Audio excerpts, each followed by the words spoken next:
Dahil sa injury mga idol, hindi na makakabalik ngayong conference sa TNT si Rondae Hollis Jefferson. Pinalit sa kanya ang kanyang utol na si Rhaller Hollis Jefferson. Halimaw din mga idol sa PBA debut ni Rhaller, kumana agad ito ng 50 puntos. May kasamang 16 rebounds, 4 assists, 2 steals at 1 block. Pumasikat din si Calvin Uftana matapos pumakawala ng 37 points. Yun nga lang, natalo sila ng Rain or Shine Elasto Painters sa isang dikit na laban. Nakahabol ang TNT at nakalamang pa under 4 minutes remaining mula sa layup ni Kim O'Rin 106-104. Pero matapos yan, 11-0 run ang ginawa ng Ross at matagumpay na nakuha ang panalo sa dulo. 119-112 final score, 25 points, 24 big rebounds para sa import ng Ross na si Demetrius Treadwell. 23 points naman para kay Andre Karakut at 19 kay Reynam Batak. Nagkagulo pa sa dulo mga idol matapos tawagan ng foul ang crucial block ni Rhaller Hollis Jefferson kay Demetrius Treadwell. Hindi nga yan nagustuhan ni Rondae Hollis Jefferson. Nagwala si Rondae mga idol, sumali sa eksena. Imbes mga referee ang komprontahin,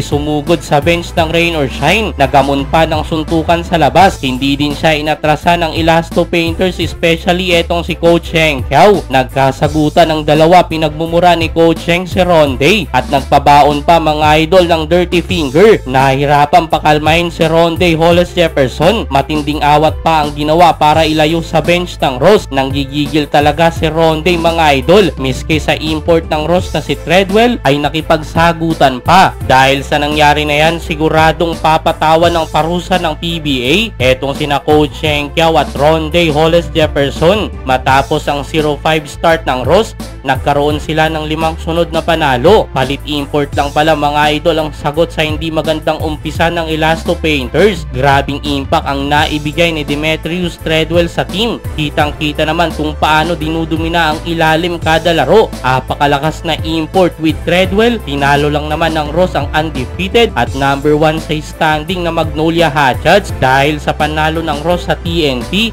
secured na nila ang spot sa playoffs. May natitira pa silang isang laro kontra yan sa Converge Fiber. So far, meron na silang 5-5 win-loss record habang ang katropa bagsak sa pangwalo at alanganin pa sa magiging posisyon. Kabilang banda, secured na din ng Northport Batangpier ang quarterfinals matapos ang huling panalo kontra sa Blackwater Bossing. At ang good news pa mga idol, posible nang makabalik sa team sa darating na playoffs etong si Will Navarro after suffering ACL injury na siguradong magdadagdag puwersa para sa Batangpier.